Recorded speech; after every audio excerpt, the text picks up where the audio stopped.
paperweights and paintings of battle scenes and brooding skies. He certainly wasn't interested in pretty things. Just the thought of him using lilac stationery is ludicrous.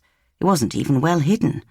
Yes, it was locked, but I could have asked him what was in it any time I liked. Of course I could.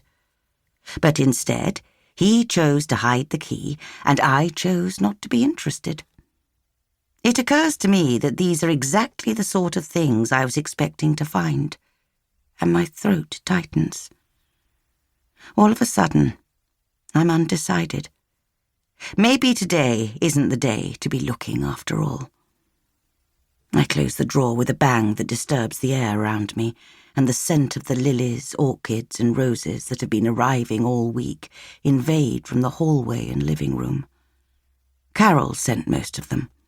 She said it added a certain drama to the occasion, but despite me suggesting I had quite enough of that going on, the flowers kept arriving. I stand now against protesting hips and pause to allow the pins and needles to stop and for a moment of dizziness to pass. My head is still a little fuzzy from the sherry I had at the wake, and I wait with one hand on the wall, taking in the deep lines and liver spots, how dry my skin is. I make my way slowly to the kitchen, my hand brushing the wallpaper as I go, the flock soft under my fingertips, the sturdy wall only a whisker away in case of a fall. I contemplate another drink. I quite like the haze, but that really won't do. Instead, I fill the kettle, then pour some away, take 2 cups from the cupboard, and put one back. Silly old Evelyn Pringle. Taking my tea into the living room, I sit on the settee, change my mind and settle in the armchair. Tony's armchair. I'd like to feel the weight of a cat on my lap, or perhaps he could be curled up on the rug in front of the gas fire.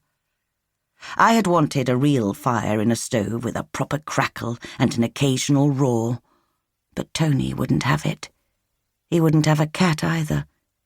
He was allergic to their fur, although I glimpsed him once through the kitchen window, stroking next door's tabby as it rolled around in a patch of sun on our driveway.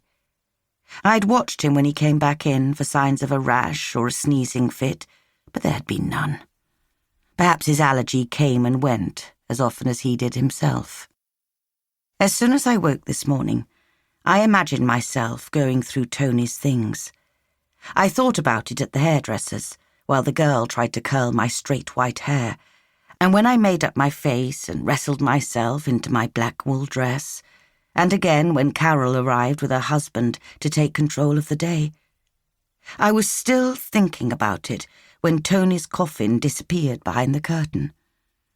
While I should have been focused on the enormity of never seeing him again, never sharing another meal, a conversation, a bed with the man I'd been married to for 58 years, I'd actually been imagining myself coming home, kicking off my shoes, and walking straight into his study to rifle through his possessions.